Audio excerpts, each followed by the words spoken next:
Alexandra, on va parler d'un complément alimentaire qui fait fureur. On en parle régulièrement. Les gens en achètent en pharmacie, sur Internet. C'est des compléments à base d'oméga 3. On va voir ce que dit la science. Mais déjà, on les trouve sous quelle forme? On a des gélules, comme vous les avez dans les mains. Exactement, c'est des gélules qui sont un petit peu molles comme ça, avec de l'huile en général dedans. Qui en a déjà pris autour de la table? Jamais. Jamais. Non. Par contre, il y a de l'huile de foie de morue. J'ai eu ça. Quelle horreur quand j'étais petite. J'étais sur ça aussi, c'est un complément alimentaire, mais il y a de la vitamine en fait en plus. Donc il n'y a pas exclusivement que de l'oméga 3, mais le principe est un peu près pareil. Il faut quand même garder en tête, vu qu'on les trouve partout en pharmacie et sur les étals, que c'est quand même un marché et un business qui est assez colossal. J'ai trouvé des chiffres qui vont de l'ordre du milliard, voire des dizaines de milliards d'euros, et ça fait que grimper. Alors, quand on parle d'oméga 3, en fait, il y a plusieurs types d'oméga 3. Il y a plusieurs types d'oméga 3. En fait, on trouve deux sources un petit peu différentes, végétale et marine. Végétale, on l'a à gauche, c'est les ALA. Donc, on en trouve dans l'huile de colza, l'huile de lin. On en a ici le lin. Ici, et le colza là. On a dans les noix également, il en faut 1,6 g par jour environ. Et puis, il y a les autres sources, les sources EPA, DHA. Si je vous lis, en fait, ces sigles-là, c'est parce que c'est ce que vous allez retrouver, en fait, dessus, écrit en tout petit ici, EPA, DHA. Et en fait, ce sont ceux-là qu'on trouve en complément alimentaire et on les trouve naturellement, évidemment, dans la sardine, le maquereau ou le hareng. Alors, on rappelle que les oméga 3, c'est une famille d'acides gras qui sont indispensables au fonctionnement de l'organisme.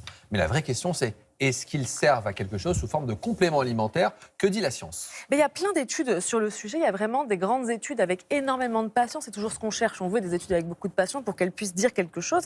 Et puis, il y en a qui ont testé justement l'effet des oméga 3 sur des milliers de personnes et les résultats sont assez décevants. Je vous ai pris cette étude-là qui s'appelle l'étude Vital, voilà, qui date de 2018, les oméga 3 d'origine marine sur la prévention des maladies cardiovasculaires et du cancer. En fait, il y a eu 25 000 participants. Ils ont pris 1 gramme par jour pendant 5 ans. 1 gramme, en fait, c'est ça. Donc, c'est la dose qu'on trouve ici. Donc, EPA, DHA. Et un groupe a pris ça et l'autre groupe a pris le placebo, justement, pour pouvoir comparer, finalement, les résultats. Et résultat, il n'y a pas d'effet protecteur sur les maladies cardiovasculaires ou le cancer. Ça veut dire que dans chacun des groupes, qu'on prenne de l'oméga 3 ou qu'on n'en prenne pas, il y a le même nombre de maladies, de ces deux types de maladies. Alors, c'est un peu déroutant, parce qu'on se dit, les oméga 3 présents dans les aliments sont protecteurs, sont bons pour la santé cardiovasculaire, mais lorsqu'on les donne sous forme de compléments alimentaires, ça ne marche pas. Comment on explique cette différence un peu perturbante? Il y a deux raisons. Déjà, il y a le fait qu'en prendre beaucoup plus que les recommandations, est-ce que ça sert à quelque chose ?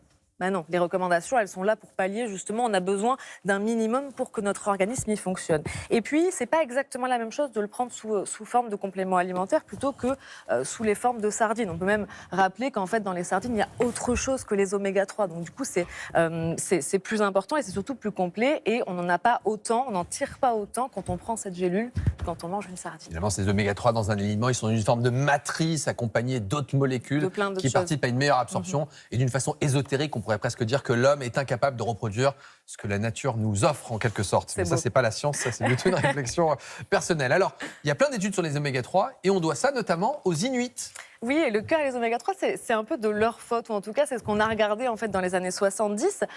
C'est là que l'idée en fait est née. En regardant ces populations, on s'est rendu compte qu'elles souffraient beaucoup moins de maladies cardiovasculaires. Et donc, naturellement, on a regardé leur mode de vie, on a regardé leur alimentation, et là, on s'est dit, ils mangent énormément de poissons gras, donc c'est les oméga 3. Et en fait, c'est comme ça que toutes ces grandes études ont démarré pour justement dire ce sont les oméga 3 qui protègent en grande quantité des maladies cardiovasculaires. Ce qui s'est passé ensuite, c'est qu'en fait, les Inuits, ils se sont mis à la mode occidentale comme nous, le tabac, le sucre, et en fait, le nombre de problèmes cardiovasculaires est monté en flèche. Alors, on a montré que les oméga 3 sont bons pour la santé cardiovasculaire, pour le cœur, mais pas uniquement que le cœur. Pas uniquement que le cœur, c'est aussi essentiel pour le cerveau, donc ça fait partie en fait des neurones notamment. C'est aussi essentiel pour la rétine, mais ce qu'il faut bien comprendre, c'est que ce qui est essentiel pour ces organes-là n'est pas forcément sous forme de compléments alimentaires. On insiste un petit peu par rapport à ça, mais c'est important. Et puis, sur les doses, en fait, finalement, à prendre, on pourrait se dire, si je prends des compléments alimentaires, c'est parce que j'ai peur de ne pas avoir, en fait, ma dose. C'est vraiment pour sa santé au départ. Et en fait, on se rend compte que 1 à 2 sardines, en fait, par jour, Par semaine, pas par jour. Par jour, ça fait beaucoup comme régime alimentaire. Mais 1 à 2 par semaine, ça suffit à combler en fait tout ça. Un peu de saumon aussi, ça suffit finalement. Et on fait 1 semaine sur 2 en fait, et on y arrive. Ça suit les recommandations qui sont de consommer 2 poissons par semaine, dont 1 fois du poisson gras. Donc Exactement. saumon, hareng, maquereau, sardines et on a notre dose. Et d'alterner, en fait, et de changer, de ne pas forcément manger à chaque fois la même chose. Pour ceux d'origine végétale, c'est pareil. C'est même encore plus simple, ils sont déjà sous forme d'huile. On a les poignées de noix, mais on a ceux sous forme d'huile. Donc là, l'huile de lin ou l'huile de colza. Et là, c'est encore plus simple, finalement, à utiliser. Donc, avec tout ça, avec une alimentation assez variée, on comprend qu'on n'a pas besoin que des compléments alimentaires et qui ne sont pas nécessairement utiles. Quitte à dépenser de l'argent, achetez de vrais aliments. Ce sera beaucoup plus efficace pour votre santé. Merci beaucoup Alexandra de toutes ces précisions. Et tout de suite, on prend le pouls de la France, direction la Sarthe.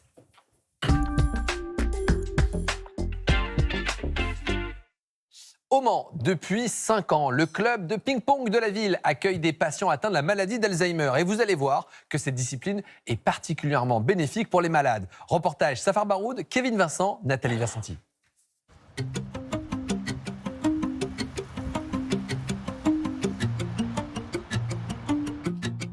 C'est ma mère, ça. Oui, c'est ta maman. Dans ces albums, des décennies de souvenirs précieusement classés. Ça t'intéresse? Oui, ça m'intéresse. Une jolie personne, et j'ai la chance de l'avoir épousée. Elle est belle, hein? Ça continue d'ailleurs. Mariage, naissance, fête de famille, des instants chers au cœur de Catherine et de Philippe.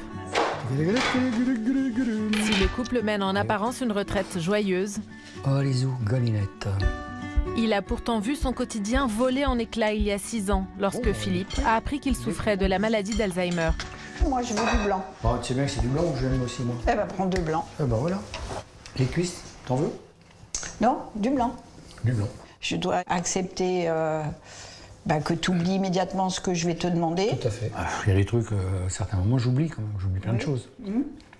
Donc c'est déjà un premier critère. Notre vie, c'est un instant T, puis un instant T, et un instant T. L'effort est tellement perpétuel que c'est usant. J'ai accepté la maladie. Pour Catherine, c'est plus difficile parce que je ne suis pas nécessairement l'homme qu'elle a épousé au début. Elle et moi, on sait très bien que c'est une maladie qui est dégénérative. Donc aujourd'hui, je me trouve pas trop mal, mais bon, comment je serai dans 2 ans, 3 ans, 4 ans, 5 ans, je sais pas. Voilà. Donc c'est pas... Si vous avez le choix d'une maladie, choisissez pas celle-là.